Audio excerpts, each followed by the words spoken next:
Hello guys, कैसे हैं आप सब।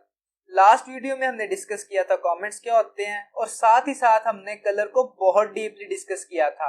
आज हम देखेंगे कि स्पैन का टैग क्या होता है, साथ ही साथ हम प्रोग्रेस के टैग को देखेंगे और मार्की के टैग को भी डिस्कस करेंगे। So guys, let's get started.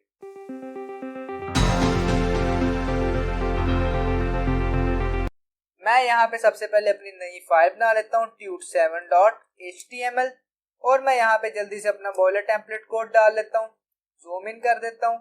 मैं यहाँ पे अपना टाइटल दूंगा tut7 और सेव करूंगा, साथ ही ओपन कर लूंगा लाइव सर्वर से। अब ये मेरे पास tut7 अपीयर हो गया जो हमने टाइटल दिया था। अब मैं बॉडी में आता हूँ, एक डमी पैराग्राफ लिखता हूँ यहाँ पे लोरम इस पर। ये मेरे पास एक डमी पैराग्राफ आ गया। अब मैं चाहता हूं कि मेरे पास एक स्पेसिफिक वर्ड का कलर चेंज हो जाए। अगर मैं आउटपुट में देखूं तो ये सारे वर्ड ब्लैक हैं। मैं चाहता हूं ये एक स्पेसिफिक वर्ड है, इसका कलर मेरे पास रेड हो जाए। तो मैं इस तरह से कर सकता हूं।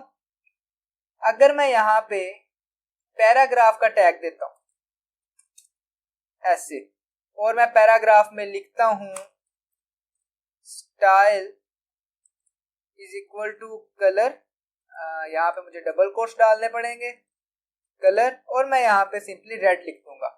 इससे क्या होगा, इसका कलर तो चेंज हो गया, लेकिन मसला क्या था, ये एक ब्लॉक एलिमेंट था, ये नीचे आ गया लाइन से और इसने पूरी लाइन की जगह ले ली जो हम नहीं थे चाहते।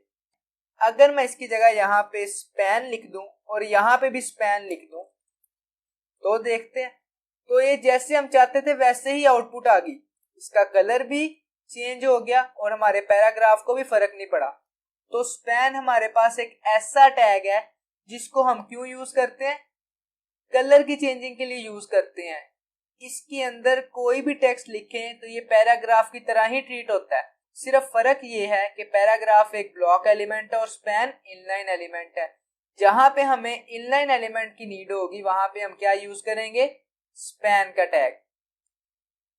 अब मान लेते हैं मैं एक वेबसाइट बना रहा हूं। मैंने डिसाइड किया कि मैं उसमें 7 दिन तक काम करूंगा और जितना मैंने पहले दिन काम किया मैं उसको किसी जगह पे वेबसाइट के रखना चाहता हूं ताकि मुझे पता लगता रहे कि मैंने आज इतना काम कर लिया। उसके लिए हमारे पास एक टैग है प्रोग्रेस का। मैं यहाँ पे सिंपली प्रोग्रेस लिखूंगा, ऐसे करता हूं। मैं यहाँ पे सिंपली प्रोग्रेस लिखूंगा और इसको क्लोज करूंगा। इसके अंदर मैं कोई भी टेक्स्ट नहीं लिखूंगा, सिर्फ इसके अंदर इसके 2 एट्रीब्यूट्स हैं।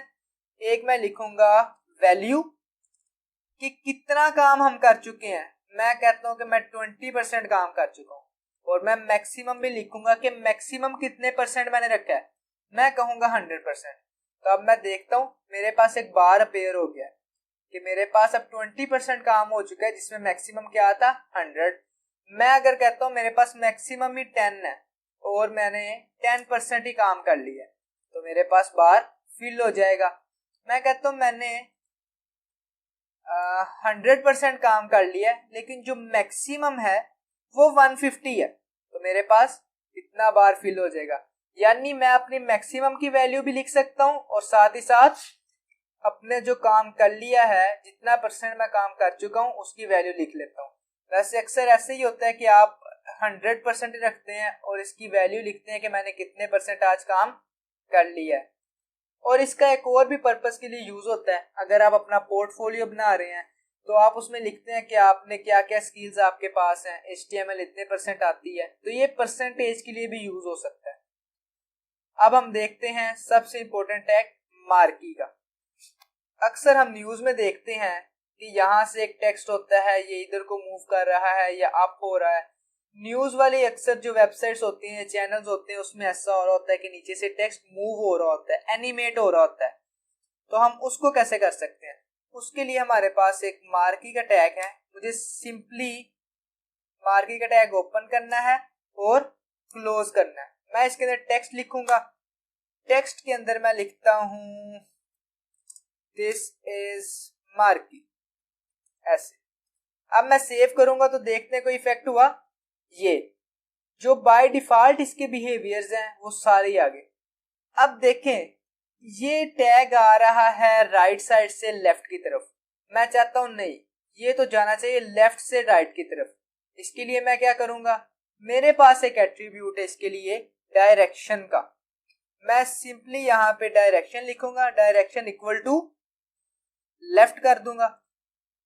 अब देखते हैं, अब ये पैराग्राफ मेरे पास लेफ्ट साइड पे ही मूव हो रहा है, पहले भी लेफ्ट साइड पे ही हो रहा था, अब भी हो रहा है। अगर मैं यहाँ पे राइट करूं तो फिर क्या होगा, ये मेरे पास पैराग्राफ राइट साइड पे मूव होगा।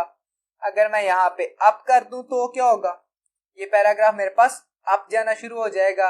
अगर मैं यहाँ पे डाउन कर दूं तो ये डाउन आना शुरू हो जाएगा। अब मैं चाहता हूं कि ये मेरे पास लेफ्ट या राइट ही रहे, ये अब ये पैराग्राफ इधर से आगे को मूव करेगा। अब मैं चाहता हूं कि जिस स्पीड में मूव कर रहा है ना, ये मुझे नहीं पसंद, मैं इसकी स्पीड थोड़ी सी बढ़ाना चाहता हूं। मैं क्या करूंगा, मैं यहाँ पे सिंपली स्क्रॉल अमाउंट लिखूंगा।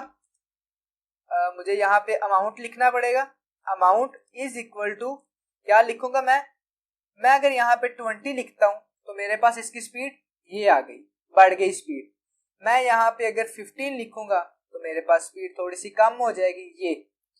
अब मैं अगर यहाँ पे 12 लिखूंगा और थोड़ी सी कम हो जाएगी। आई थिंक ये स्पीड हमारे पास बेटर रहेगी। अब मैं चाहता हूँ कि अब ये जा रहा है और वापस आ रहा है। अब देखिए यहाँ से ये गया और ये यहाँ से वापस निकल आया। मैं चाहता हूँ ये यहाँ पे जाके बस चिपक जाए, एक बार लग जाए। तो इसके लिए मुझे क्या करना पड़ेगा, मुझे यहाँ पे इसका बिहेवियर चेंज करना पड़ेगा। ये बिहेवियर लिखना पड़ेगा आपको। बिहेवियर में क्या है, ये बाय डिफॉल्ट बिहेवियर होता है स्क्रॉल, हम कर देंगे इसको स्लाइड। अब देखते हैं क्या हुआ, ये मेरे पास गया और यहाँ पे जाके ठहर गया। मैं इसको फिर से रीलोड करता हूँ, ये मेरे पास फिर से जाएगा और यहाँ पे जाके ठहर जाएगा। अब ये इसका मतलब होता है ये स्लाइड बिहेवियर हो गया। मैं इसको डबल कोट्स में भी लिखूंगा, स्लाइड डबल कोट्स में। अब भी ऐसे ही करेगा। अच्छी प्रैक्टिस यही है कि आप इसको डबल कोट्स में लिखें। अब मैं डायरेक्शन इसकी चेंज कर देता हूँ, अप जाता हूँ मैं, और ये उसी टाइम खड़ा हो गया जाके। क्यों, क्योंकि अभी देखना ये नीचे से निकला और ऊपर चला गया। अब मैं इसके बिहेवियर को चेंज कर देता हूँ स्क्रॉल में, ये अब ये ऊपर ऐसे जाएगा। अब मैं चाहता हूं कि ये जो थोड़ी विड्थ ले रहा है ना, ये बहुत कम है, ये थोड़ी सी ज्यादा विड्थ ले ले। मुझे क्या करना होगा, मैं यहाँ पे विड्थ का एट्रीब्यूट भी ऐड कर दूंगा। विड्थ मैं कितनी चाहता हूँ ले, मैं चाहता हूँ कि ये मेरे पास विड्थ ले ले तकरीबन 30 पिक्सल्स, और इसने विड्थ तो 30 पिक्सल ले ली। मुझे थोड़ा हाइट यहाँ पे चेंज करनी थी, मैंने यहाँ पे विड्थ चेंज कर दी, ये हाइट 30% ले गया। अब मैं कहता हूँ नहीं, मेरे पास ये 100% होनी चाहिए ताकि सही से नजर आ सके। ये 100% आ गया, ये 100% आ गया। मैं इसको कलर भी दे सकता हूँ ताकि मुझे पता लग जाए कि इसकी हाइट इतनी ही है। यहाँ पे ऐसे style is equal to colour red कर दूंगा। मैं कहता हूँ बैकग्राउंड भी दूं तो मैं साथ बैकग्राउंड कलर भी दे दूंगा। मैं बैकग्राउंड कलर व्हाइट कर दूंगा, पहले ही बाय डिफॉल्ट व्हाइट है, मुझे व्हाइट का फायदा नहीं होगा। मैं इसको डीप स्काई ब्लू कर दूंगा। ये मेरे पास अब पता लग रहा है कि इसकी हाइट कितनी है, ये हाइट आ गई, और इसकी विड्थ कितनी है। तो क्या हम इसके अंदर सिर्फ टेक्स्ट ही लिख सकते हैं? बिल्कुल भी ऐसा नहीं है, मैं इसके अंदर एक इमेज भी लगा सकता हूँ।